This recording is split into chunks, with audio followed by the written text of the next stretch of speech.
وقتی از امپراتوری هخامنشی صحبت می‌کنیم معمولاً نام کوروش در ذهنمان تداعی می‌شود.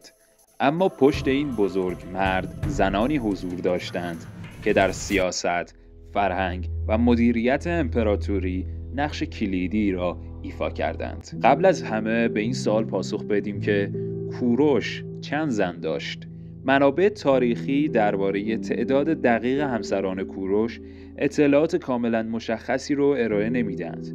اما اونچه که بیشتر مورد تاییده اینه که کاساندان همسر اصلی و ملک بزرگ کوروش بوده است. و اما در این ویدیو به زندگی و نقش زنان مهم دربار کوروش از جمله همسر او کاساندان و دخترش آتوسا میپردازیم و نشان میدهیم که چگونه آنان در شکلگیری یکی از بزرگترین تمدن‌های تاریخ نقش داشتند. کاساندان ملکه بزرگ هخامنشی و همسر کوروش کبیر، زنی از دودمان هخامنشی بود که نه تنها در کنار پادشاه بلکه در قلب سیاست‌های امپراتوری جای داشت. اسناد تاریخی نشان می‌دهند که کاساندان به عنوان ملکه نفوذ زیادی در تصمیمات کوروش داشت.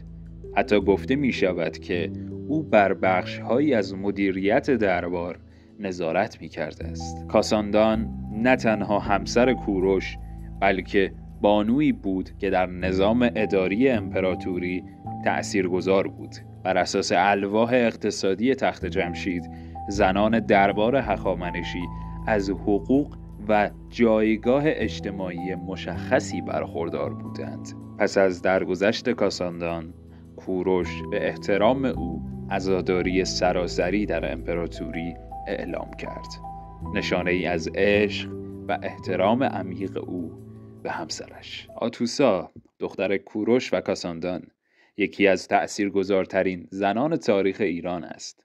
او بعدها با داریوش بزرگ ازدواج کرد و در تحکیم قدرت خاندان هخامنشی نقش داشت. با نقل قول از آتوسا، یک امپراتوری تنها با شمشیر حفظ نمی شود، بلکه با دانش، دیپلماسی و خردمندی پایدار می ماند. آتوسا زنی بسیار هوشمند بود.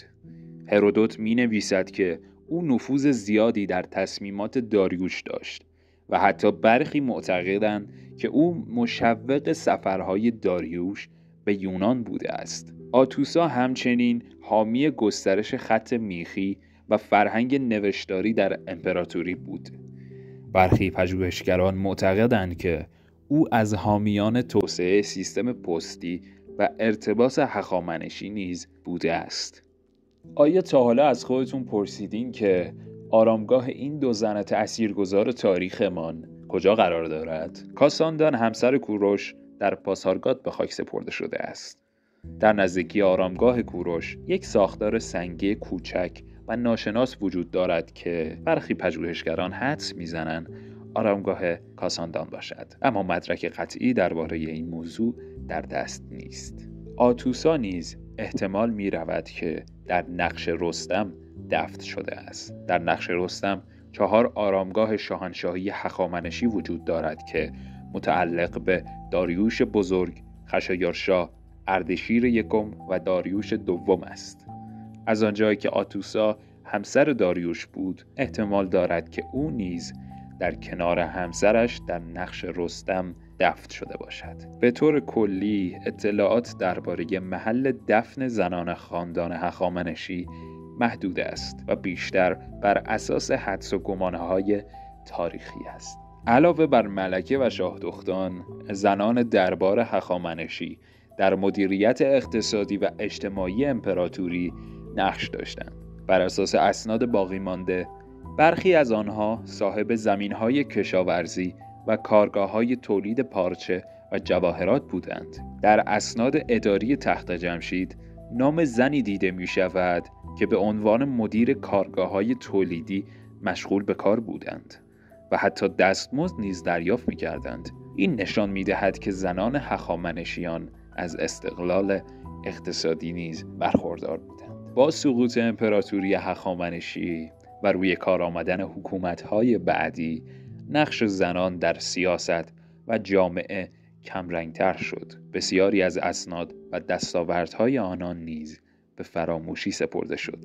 امروزه با کاوش‌های جدید و بررسی اسناد باقی مانده، نقش زنان دربار هخامنشی دوباره مورد توجه قرار گرفته است. پژوهشگران معتقدند که آنان در سیاست، اقتصاد و فرهنگ تأثیر بسزایی داشتند. زنان دربار کوروش کبیر نه تنها در کنار مردان حکومت می‌کردند، بلکه بخش جدایی ناپذیر از شکوه و عظمت هخامنشیان بودند.